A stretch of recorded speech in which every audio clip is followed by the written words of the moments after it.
She was just 26 years old, a top student, a daughter, a fiancée.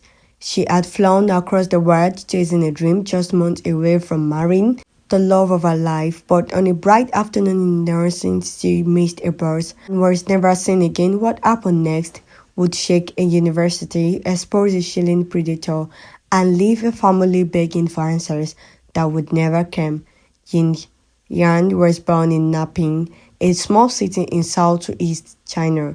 Her father described her as someone who worked just as hard for others as she did for herself, smart, humble, always smiling. She studied relentlessly, topping her class at Sun Yat-sen University, earning a master's in environmental engineering and working as a visiting scholar at the Chinese Academy of Science. But her dream was even bigger. She wanted to become a professor, so in April 2017, Ying boarded a plane to America, starting a year-long research program at the University of Islands.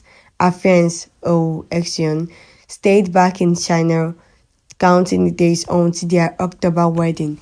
June 9, 2017, Ying had been in the US for just 2 months. That morning, she started a day with research on campus. At noon, she rushed back to her dorm for a quick lunch.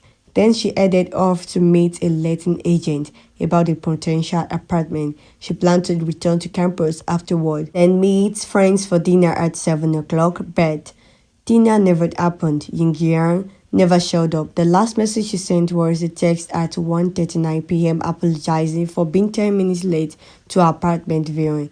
At 2:36, the agent gave up waiting. Calls to her phone went unanswered.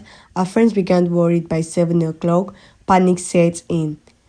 And at 9 o'clock p.m., campus police searched her dorm room. Nothing was disturbed. Her cash and passport were still there. She clearly meant to return, but she never did. By morning, the case was escalated to a missing person investigation.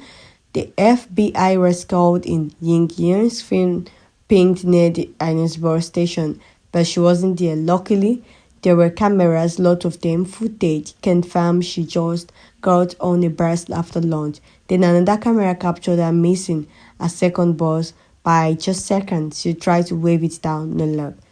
Then another camera spotted her standing alone on a street corner, and a black car pulled up beside her. She exchanged a few words with the driver, and then she got in.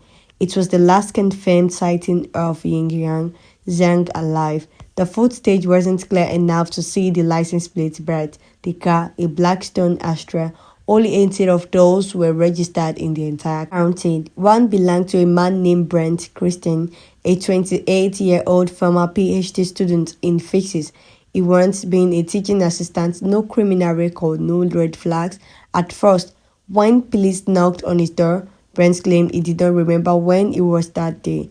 Maybe playing video games, he said. His wife could not confirm. She was out of town, but there was something off. His story was vague. His car matched the exact model and even had a broken hubcap and sunroof, just like the one in the footage. Still, without physical evidence, police let him go.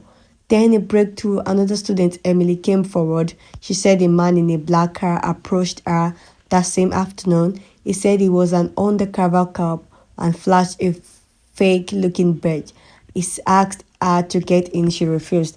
That was just hours before Ying just vanished. Investigators now believe Brent Christian had been crossing the area looking for someone to target. They began 24/7 surveillance, but they needed more.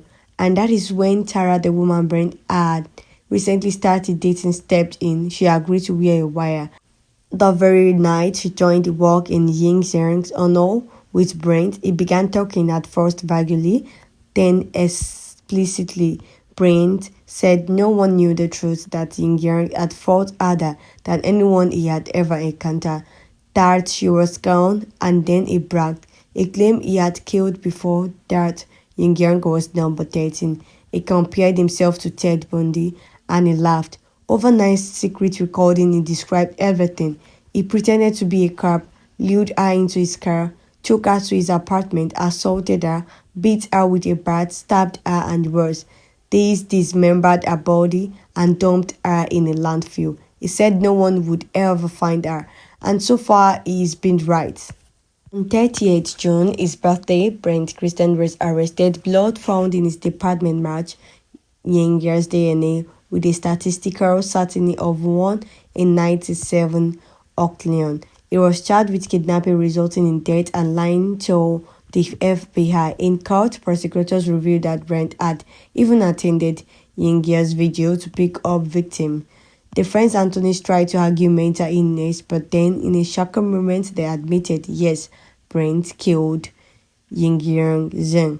Still, they denied the gross moral dictates, claimed his confessions were drunken fantasies, said he's exaggerated everything, but the jury did not buy it. Brent was found guilty on all counts, but when it came to sentencing, the jury could not agree on the death penalty, so he was sentenced to life imprisonment.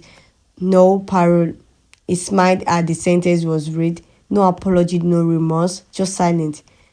Yingying's family broke down. Her mother collapsed outside the cat's house. Her father said there is no language that can describe her pain. This result encouraged people to commit crime.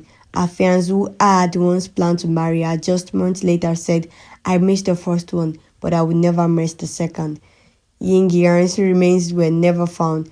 Brent had dumped her in a dumpster outside his apartment. The trash was compacted twice and sent to a landfill. Investigators said whatever was left might now be smaller than the cell phone. Her parents spent years in grief. Her fiancé said it changed the course of his entire life. They filed lawsuits, begged authorities, even wrote to the president, but still nothing. All that remains now is a 600-foot memorial garden on campus, a found in a name that helped other international students in crisis, and the memory of a woman who worked too hard, loved so deeply, and deserved to be much more.